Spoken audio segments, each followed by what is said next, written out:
বাচ্চাদের বায়না পূরণ করার জন্য কত সহজে যে বাড়িতে পাওভাজি করা যায় সেটা আজ আমি আপনাদের জন্য নিয়ে এসেছি। আমি Mamata. Let's food up with মমতাতে আমার সমস্ত শুভাকাঙ্ক্ষী বন্ধুদের জানাই স্বাগত। তবে চলুন এই ডিলিশিয়াস রেসিপিটি আমি আপনাদের সঙ্গে শেয়ার করি।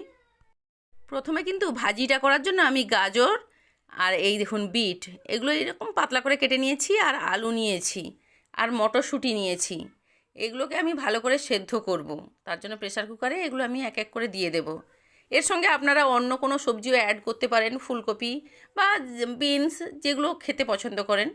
আর দেখুন এইগুলো ছিল বাড়িতে, সেই জন্য এটা দিয়েই করে দিচ্ছি। আর এর মধ্যে অল্প পরিমাণ জল দিয়ে আর অল্প একটু লবণ দেব, দিয়ে আমি এটাকে সেদ্ধ করে নেব।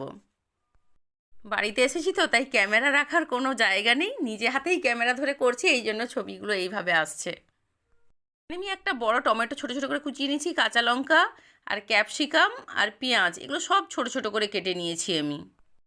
আমি একটা কড়া বসিয়ে এর মধ্যে সাদা তেল আর আমি এর মধ্যে বাটার দেব। বাটার আর সাদা তেল মিক্সড করে দিলাম। দেখুন, শুধু বাটার দিলে ভালো হবে না, সাদা তেল এই জন্য একটু দিলাম। আর এর মধ্যে আপনি কাঁচা জিরাও ফোড়ন হিসেবে দিতে পারেন না, আমি শুধু এর মধ্যে পেঁয়াজ দিয়ে দিলাম। পেঁয়াজটা একটু ভেজে নিয়ে ক্যাপসিকামটা এর মধ্যে দিয়ে দিলাম, দিয়ে আমি স্বাদ মতো লবণ দিয়ে দেবো, তাহলে এগুলো ভালো করে গলে যাবে। দেখুন, এটা দিয়ে দিলাম। আমি কিছু সময় নাড়িয়ে নেওয়ার পর আমি কেটে রাখা টমেটো, কাঁচা লঙ্কা কুচি এটাও দিয়ে দিলাম।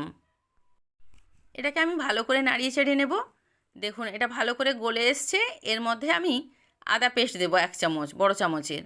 আপনারা রসুন দিতে চাইলেও দিতে পারেন, আমি এখানে দিলাম না, শুধু আদা পেস্ট দিলাম। ভালো করে এটা কষিয়ে নিচ্ছি। এই রঙটা ভালো আসার জন্য Kashmiri red chilli powder 1 packet দিলাম, আর কিছুটা কাঁচা ধনের গুঁড়ো দিলাম। দিয়ে এর মধ্যে পরিমাণ মতো হলুদ গুঁড়ো দিয়ে দিলাম। 1.5 চামচের ছোটো চামচে 1.5 চামচ দিয়েছি। দিয়ে ভালো করে এটা কষানোর সময় গরম জল একটু উপর থেকে দিয়ে দেবেন, না হলে মশলাগুলো পুড়ে যেতে পারে। দেখুন, গ্রেভিটা ভালো করে হয়ে এসছে। এদিকে যে ভাপিয়ে রেখেছিলাম এই ভেজিটেবলসগুলো, এগুলো হয়ে গেছে ভালো করে। এখন এগুলো কি করব, এই মশলার মধ্যে তুলে দেব। এগুলো সব দিয়ে না ভালো করে আর একটু সময় আমি কষিয়ে নেব। আর এই মশলা কিছুটা করে নিয়েছি, কাঁচা জিরে, এলাচ, লবঙ্গ, দারচিনি এগুলো ফ্রাই করে নিয়েছি, এগুলোকে গুঁড়ো করে নেব।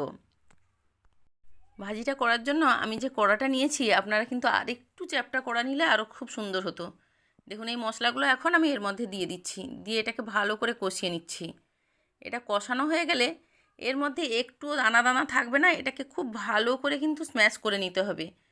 এইভাবে দেখুন, এটা তো বেশি হয়ে গেছে একসঙ্গে, না ভালো মতো হচ্ছে না। এই জন্য আমি বলেছিলাম একটু চ্যাপ্টা জায়গা হলে তাহলে খুব সুন্দরভাবে হয়ে যাবে। আর পাশে আমি গরম জল বসিয়ে রেখেছি, এর মধ্যে গরম জলটা দেবো বলে। এই ভাজিটা খেতে কিন্তু দারুণ হয়। দেখুন, এটা হয়ে গেছে ভালো করে স্ম্যাশ করা। এর মধ্যে আমি অল্প পরিমাণ চিনি দিয়ে দিলাম। আর এটা দেখুন তড়কা মশলা, এটা দিয়ে দিলে ফ্লেভারটা দারুণ আসবে। এটা না দিলে কিন্তু ভালো লাগবে না। এটা খুব ভালো করে হয়ে গেছে। এখন আমি গরম জল এর ওপর থেকে দিয়ে দেব। গরম জলটা কিন্তু ফুটছে, দিয়ে দিলাম। দেখুন, গ্রেভিটা এমনভাবে রাখতে হবে, একদম পাতলা হবে না আর একদম টাইট হবে না, যেন রুটির সঙ্গে ভালো মতো ওঠে। দেখুন, এটা খুব ভালো মতো হয়ে এসছে।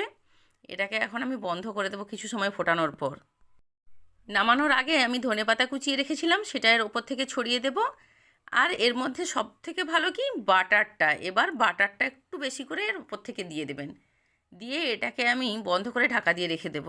এখানে দেখুন পাওগুলো নিয়েছি, পাওগুলো কত সুন্দর দেখুন। এগুলো কিন্তু আগের দিন অর্ডার দিলেই আমাদেরকে দিয়ে যায় বাড়িতে। এইভাবে দেখুন মাঝখান থেকে কেটে নিতে হবে, দুটো করে একসঙ্গে আছে, আপনারা চাইলে একটা একটা করেও করতে পারেন। আমি একটা ফ্রাইং প্যান বসিয়ে ওর মধ্যে অল্প পরিমাণ বাটার দিয়ে দিলাম। বাটার দিয়ে এই দেখুন, এই ভাজি অল্প একটু দিয়ে দিলে ফ্লেভারটা দারুণ আসবে। আর ধনেপাতা কুচি ওপর থেকে এইভাবে ছড়িয়ে দিতে হবে। দিয়ে আমি রুটিগুলোকে কিভাবে করে নিচ্ছি দেখুন, এইভাবে ভেতর পাশটা করে নিয়ে তারপরে আবার এক পিঠ উল্টে দিয়ে এই বাইরের দিকটাও করে নেবেন। খুব সুন্দর এটা ফ্রাই হয়ে যাবে, দারুণ লাগবে খেতে, আর খুব নরম হয়ে যাবে একদম। এটা কিন্তু খুব সহজে বাড়িতে করা যায়। আপনারা যখন খুশি এটা করে কোনো গেস্টকে দিতে পারেন, বাচ্চাদের টিফিনে দিতে পারেন, আর নিজেরাও খেতে পারেন। এটা হেলদিও। আমার এই রেসিপিটি যদি আপনাদের ভালো লাগে তাহলে কমেন্ট করে জানাবেন, আর অবশ্যই বাড়িতে একবার ট্রাই করবেন। আপনাদের উৎসাহ ভালোবাসা পেলে আমি আরও নতুন নতুন রেসিপি আপনাদের সহজভাবে করে দেখাবো। আমার নতুন নতুন রেসিপির আপডেট সবার আগে পাওয়ার জন্য ফেসবুক পেজটিকে ফলো করবেন আর ইউটিউব চ্যানেলটিকে সাবস্ক্রাইব করবেন। আপনাদের মূল্যবান সময় নষ্ট করে আমার এই ভিডিওটি দেখার জন্য আপনাদের সবাইকে জানাই অসংখ্য ধন্যবাদ। আপনারা সবাই ভালো থাকবেন, সুস্থ থাকবেন।